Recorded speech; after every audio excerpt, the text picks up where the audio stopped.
সফলতায় আমাদের সামনে এবার তুফান। কাছে টেনে নেয়া আর কাছাকাছি হয়ে উচ্ছ্বাস প্রকাশ। তুফান চরিত্রের সাথে বসে পর্দার তুফানকে দেখে এত খুশি আগতরা। এবারের কোরবানির ঈদের আলোচিত ছবি তুফান, যে সিনেমার নায়কের সাথে হলে বসে ছবি দেখার আয়োজন ছিল গতকাল রাতে। রাজধানীর মিরপুরের সনি হলে তারকারা তো বটেই, আমন্ত্রণ জানানো হয় বিনোদন সাংবাদিকদেরও। এইভাবে আমরা বারবার সাকিব ভাইকে দেখতে চাই, কারণ সাকিব ভাই এরকম পারফর্ম করলে, এরকম ভাবে স্ক্রিনে আসলে আমরা যারা নতুন, মানে সাকিব ভাইয়ের পরে যারা এসেছি তারা ইন্সপায়ার্ড হই। রাফি ভাইয়ের সাথে তো নূরে কাজ করার এক্সপিরিয়েন্স হয়েছেই, সো তার মেকিং নিয়ে অবভিয়াসলি ধারণা আছে, এবং তার থেকেও বড় ধারণা উনি আজকে তুফানের মাধ্যমে দিয়ে দিলেন। So it was wonderful. ওরা একটা স্পেশাল শোয়ের আয়োজন করেছে তুফানের, এবং আমাদেরকে দাওয়াত দিয়েছে। আমরা তুফানটা দেখব, উপভোগ করব, এটা আনন্দিত। বিশেষ প্রদর্শনীর আগে দর্শকদের উদ্দেশ্যে কথা বলেন সাকিব। মজার ছলে জানান, তুফান 100 কোটি আয় করলে 25 কোটি, আর 200 কোটি আয় হলে 50 কোটি তার।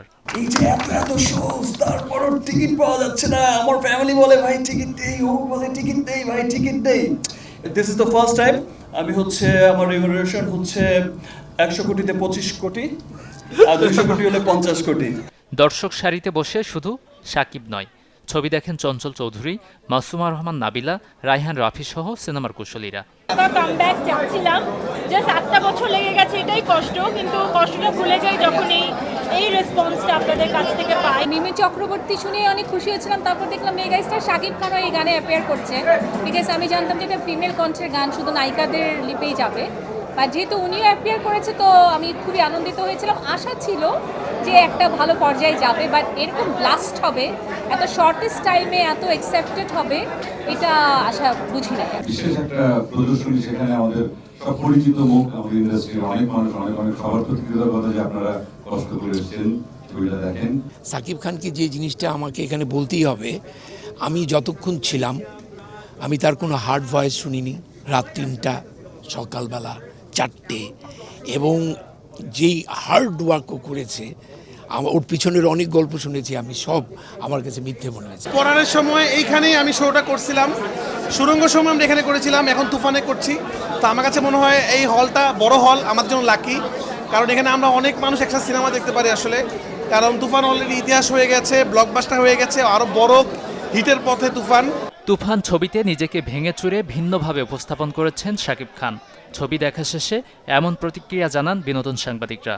সব কিছু মিলিয়ে আসলে প্রথমে বিশ্বাসই হচ্ছিল না যে এটা বাংলাদেশি সিনেমা। আমার কাছে দেখে মনে হচ্ছিল যে মুভির কালার টিউন, বিজিএমই বা অ্যাক্টিং লেভেল, শাকিব খানের ভয়েস টিউন, সব কিছু মনে হচ্ছিল যে আসলে এটা যদি ডাবিং করে অন্য ভাষায় দেওয়া হয় তো সে দেশের মুভি মনে হবে, ইভেন দো বলিউডে। এরকম সিনেমা কিন্তু বাংলাদেশে মানে আগে তো হয়নি, বা এখন যদি অন্য কেউ করে, যা হয়েছে তা হবে না। সো আসলে অনেক কথা বলাই যায়, কিন্তু দিন শেষে এটা ইন্ডাস্ট্রির জন্য আমার কাছে মনে হয় খুব বেশি পজিটিভ, আর কিছু সমালোচনা বা কিছু ভুলভ্রান্তি থাকবে। শাকিব খান অবশ্যই নিজেকে ভেঙেছে। শাকিব খানের অন্যান্য সিনেমা দেখার পরে আসলে এই সিনেমা দেখলে নিশ্চিতভাবে বলতে হবে শাকিব খান নিজেকে ভেঙেছে। তার অ্যাক্টিং স্কিল যে কারণেও দর্শক দেখলেই আসলে পছন্দ করবে। ঈদুল আজহায় দেশের 124টি সিনেমা হলে মুক্তি পেয়েছে তুফান। দর্শক আগ্রহে শীঘ্রই দেশের বাইরে মুক্তি পাবে ছবিটি।